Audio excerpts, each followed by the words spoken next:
கள்ளக்குறிச்சி மாவட்டம் உளுந்தூர்பேட்டை அருகே விபத்தில் சிக்கி உயிரிழந்ததாக தெரிவிக்கப்பட்ட தலைமை ஆசிரியர் உயிருடன் இருந்ததால் மாலையுடன் அஞ்சலி செலுத்த அவரது வீட்டிற்கு வந்த உறவினர்கள் அதிர்ச்சியடைந்தனர். கூடுதல் விவரங்களை வழங்குகிறார் செய்தியாளர் ஹரிராஜன். ஹரி, வணக்கம். என்ன நடக்கிறது ஹரி? விவரங்களை நீங்க பதிவு பண்ணல.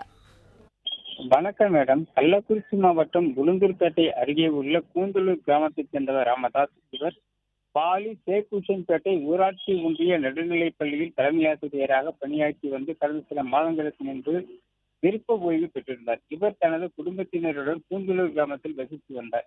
இந்த நிலையில் 6 மகள்கள், ஒரு மகளுடன் வசித்து வந்த ராமதாஸ் சொந்த வேலை காரணமாக நேற்று தனது இருசக்கர வாகனத்தில் உளுந்தூர்பேட்டைக்கு வந்து வீட்டிற்கு தேவையான பொருட்களை வாங்கிக் கொண்டு தனது இருசக்கர வாகனத்தில் கூந்தலூர் கிராமத்திற்கு சென்று கொண்டிருந்தார். அப்பொழுது உளுந்தூர்பேட்டை அரசு தொழிற்பயிற்சி நிலையம் எதிரே சென்று கொண்டிருந்த போது எதிரில் வந்த கார் இருசக்கர வாகனத்தின் மீது மோதியதில் தீர்த்து வீசப்பட்டு பலத்த காயமடைந்த ராமதாஸை அப்பகுதியில் இருந்தவர்கள் மீது சிகிச்சைக்காக உளுந்தூர்பேட்டை அரசு மருத்துவமனையில் சேர்த்தனர். அந்த தீவில் சிகிச்சைப்பட்ட ராமதாஸ் உயிருக்கு ஆபத்தான நிலையில் அவரை அங்கிருந்தவர்கள் பாண்டிச்சேரி டிம்ஸ் மருத்துவமனைக்கு அழைத்து சென்றனர். அங்கு 2 நாட்கள் சிகிச்சை பெற்று வந்த அவர் இன்று காலை உயிரிழந்ததாகவும், மேலும் அவர் உயிருக்கு ஆபத்தான நிலையில் இருப்பதால் அவரை வீட்டுக்கு அழைத்து செல்ல வேண்டும் எனவும் மருத்துவமனை நிர்வாகம் கூறியதாக தெரிகிறது. இதைத் தொடர்ந்து ராமதாஸ் உயிரிழந்ததாக அவரது உறவினர்களுக்கு அங்கு இருந்தவர்கள் தெரிவித்த தகவலின் பேரில் ராமதாஸ் வீட்டின் முன்பாக துக்க நிகழ்ச்சிக்கு அமைக்க வேண்டிய பந்தல் அமைக்கப்பட்டு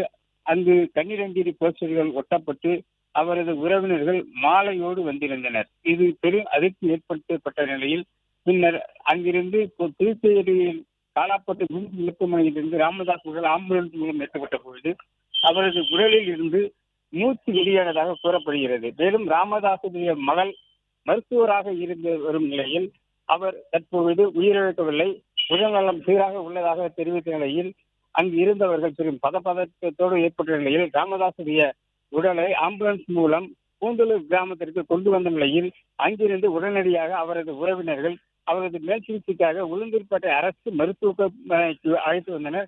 தொடர்ந்து ராமதாஸ் உடல் சீராக இருப்பதால் அவரது உடலை இங்கிருந்து விழுப்புரம் முண்டியம்பாக்கம் அரசு மருத்துவக் கல்லூரி மருத்துவமனைக்கு அழைத்து செல்லப்பட்டு தொடர்ந்து பிளே ஸ்டோர் மற்றும் ஆப் ஸ்டோரில் இருந்து பாலிமர் செயலியை QR கோடு மூலம் பதிவிறக்கம் செய்யுங்கள். செய்திகளை உடனுக்குடன் பெறுங்கள்.